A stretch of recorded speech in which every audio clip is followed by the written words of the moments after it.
Modi strong warning ఇచ్చిన ఇరు దేశాల డీసీఎంఓల స్థాయిలో చర్చలు జరిగిన పాక్ తీరు మాత్రం మారడం లేదు. తమ వక్ర బుద్ధిని బయట పెడుతూనే ఉంది. యుద్ధానికి ముగింపు పలకాలని, ఇకపై ఎలాంటి దాడులకు పాల్పడవద్దని అవగాహన కుదిరినా పాక్ పట్టించుకోవడం లేదు. రాత్రి కాగానే డ్రోన్లతో దాడులకు దిగుతోంది. రాత్రి కూడా సీజ్ ఫైర్ ఒప్పందాన్ని ఉల్లంఘించింది దాయాది పాకిస్తాన్. మళ్లీ కవ్వింపు చర్యలకు పాల్పడింది. సరిహద్దు రాష్ట్రాల డ్రోన్లతో కలకలం రేపింది. జమ్మూ కాశ్మీర్లోని సాంబా, కతువా, అఖ్మూర్ సెక్టర్లలో డ్రోన్ దాడులకు ప్రయత్నించింది. దీంతో అలర్ట్ అయిన భారత్ వాటిని తిప్పికొట్టింది. అటు పంజాబ్, రాజస్థాన్ సరిహద్దుల్లోనూ డ్రోన్లు కలకలం రేపాయి.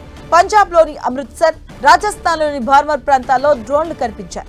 పాక్ వక్ర బుద్ధిపై ఇప్పటికే ఓ కన్నేసి ఉంచిన భారత సైన్యం పాక్ డ్రోన్లను ధీటుగా ఎదుర్కొంది. ఆ డ్రోన్లను భారత్ ఎయిర్ డిఫెన్స్ సిస్టమ్ పేల్చివేసింది. పాక్ డ్రోన్ల కలకలంతో పంజాబ్, రాజస్థాన్, జమ్మూ కాశ్మీర్లోని పలు ప్రాంతాల్లో బ్లాక్అవుట్ విధించారు. ఇక ముందు జాగ్రత్త చర్యలో భాగంగా వైష్ణోదేవి భవన్ విద్యుత్ సరఫరా నిలిపివేశారు. వైష్ణోదేవి ఆలయ మార్గంలోనూ లైట్లను ఆర్పివేశారు. ఢిల్లీ నుంచి అమృత్సర్ వెళ్తున్న విమానాన్ని కూడా దారి మళ్లించారు. సరిహద్దుల్లో మళ్లీ డ్రోన్ల కలకలం తర్వాత ఇండియన్ ఆర్మీ కీలక ప్రకటన చేసింది.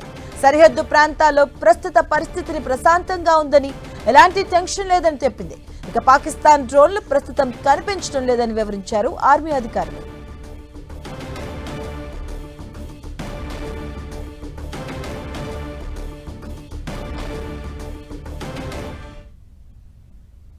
ఇక దాయాది పాకిస్తాన్ మళ్లీ కవ్వింపు చర్యలకు దిగింది. దీనికి సంబంధించిన పూర్తి అప్డేట్స్ మా కరెస్పాండెంట్ సునీల్ అందిస్తారు. సునీల్, భారత్ పాకిస్తాన్ సరిహద్దు ప్రాంతాల్లో నెలకొన్నటువంటి తాజా పరిణామాలు, అదేవిధంగా యుద్ధం విరమణకు సంబంధించిన విషయంపై నిన్న భారత ప్రధానమంత్రి నరేంద్ర మోడీ జాతిని ఉద్దేశించి మాట్లాడిన కొద్దిసేపటి తర్వాతనే పాకిస్తాన్ మరొకసారి తన వంక్రబుద్ధిని బయటపెడుతూనే ఉంది. నిన్న కాల్పుల విరమణ ఒప్పందాన్ని మరొకసారి పాకిస్తాన్ ఉల్లంఘించింది. మనం చూడొచ్చు, నిన్న 3 ప్లేసెస్లో, అటు పంజాబ్లో ఉన్నటువంటి అమృత్సర్ కావచ్చు, రాజస్థాన్లో ఉన్నటువంటి బర్మర్ కావచ్చు, కాశ్మీర్లో ఉన్నటువంటి సాంబా, కరువా, అదేవిధంగా అఖ్మూర్ సెక్టార్లో పాకిస్తాన్ మరొకసారి తన డ్రోన్లతో దాడులు చేసే ప్రయత్నం చేసింది. వెంటనే అక్కడ ఉన్నటువంటి భారత రక్షణ వ్యవస్థ ఆ డ్రోన్లను కూడా పూర్తిగా నిర్వీర్యం చేయడం జరిగింది. ఒకవైపు యుద్ధం విరమణ ప్రకటించిన తర్వాత మరొకసారి కాల్పుల విరమణ ఉల్లంఘించడానికి కూడా అటు భారత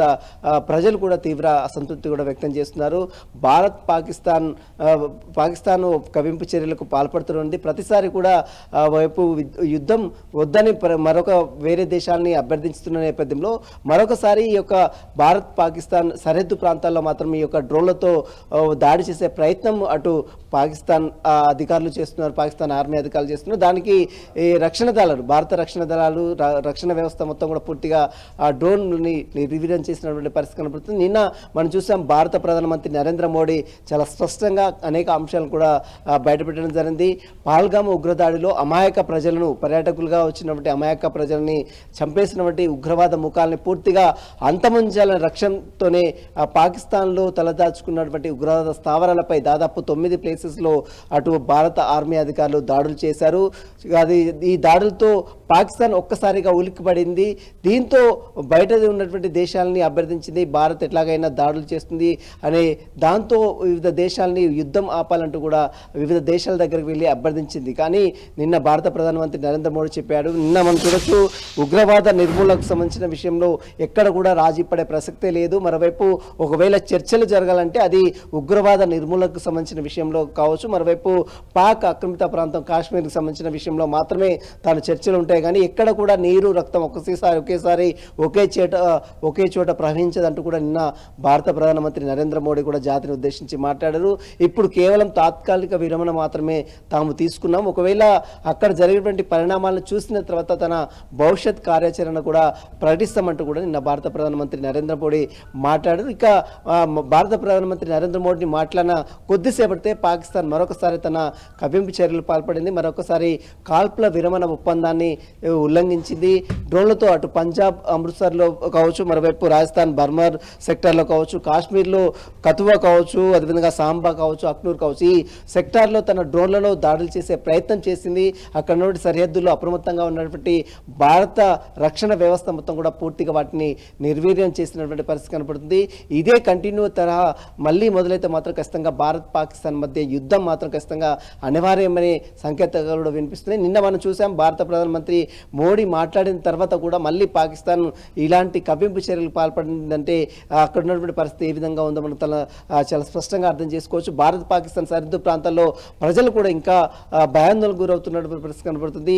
ప్రశాంతమైన వాతావరణం కోసం చాలా దేశాలు ప్రయత్నాలు చేస్తున్నాయి. వైపు భారత్ కూడా శాంతియుతంగా ఉండాలని ఆశిస్తున్న నేపథ్యంలో పాకిస్తాన్ మాత్రం కవ్వింపు చర్యలకు పాల్పడుతూనే ఉంది. నిన్న చూసాం భారత ప్రధాని మాట్లాడిన తర్వాత కూడా ఈ రకంగా దాడులు చేశారంటే వారి కార్యాచరణ ఏ విధంగా ఉందో దాన్ని చూస్తే మనం చాలా స్పష్టంగా అర్థమవుతుంది. ఇప్పటికైనా భారత్ మాత్రం పాకిస్తాన్తో ఎక్కడ కూడా రాజీ పడొద్దంటూ కూడా ఇప్పటికే పెద్ద బలమైనటువంటి సంకేతాలు కూడా వింటున్నాయి. ఇక మరోవైపు అటు నిన్న మోడీ కూడా చాలా స్పష్టంగా మాట్లాడిన పరిస్థితి మనం చూడొచ్చు. భారతదేశంలో ఉన్నటువంటి ప్రజల కోసం ఏ నిర్ణయమైనా తీసుకోవడానికి తాము సిద్ధంగా ఉన్నాము, బలమైన నిర్ణయాలు ప్రజల కోసం తీసుకుని ప్రజల రక్షణే తమకు ధ్యేయంగా ఉంటుందనేటువంటి అభిప్రాయాన్ని నిన్న మోడీ కూడా వ్యక్తం చేయడం జరిగింది. మొత్తం మీద భారత్ పాకిస్తాన్ సరిహద్దు ప్రాంతాల్లో ఇంకా టెన్షన్ వాతావరణం నెలకొంది. అటు రాజస్థాన్ పంజాబ్ సంబంధించినటువంటి ప్లేసెస్లో ఇంకా మన భారత వైమానిక దళాలు మన భారత సరిహద్దు ప్రాంతాల్లో రక్షణ వ్యవస్థ కూడా చాలా పరిష్టంగా ఉంది. ఏ క్షణంలో అయినా ఇలాంటి డ్రోన్లతో దాడులు చేసే అవకాశం ఉన్న నేపథ్యంలో అటు రక్షణ వ్యవస్థ కూడా చాలా ప్రతిష్టంగా వాటన్ని కూడా తిప్పికొడుతున్న పరిస్థితి మాత్రం కనబడుతుంది. Okay, thank you Sunil.